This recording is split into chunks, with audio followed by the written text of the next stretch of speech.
What I wish I knew as a kid. Why fridges don't just turn into blocks of ice inside. The answer? Science magic.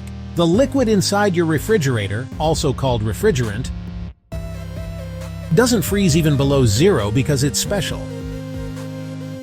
Unlike water, refrigerants are chemicals designed to stay liquid at super low temperatures. Their freezing points are way lower than water. Some go below minus 100 degrees Celsius. That means while your fridge cools your food, the refrigerant keeps flowing smoothly, never turning into ice. So next time you grab a cold drink, remember, it's all thanks to some seriously cool science. Hit like for more quick facts.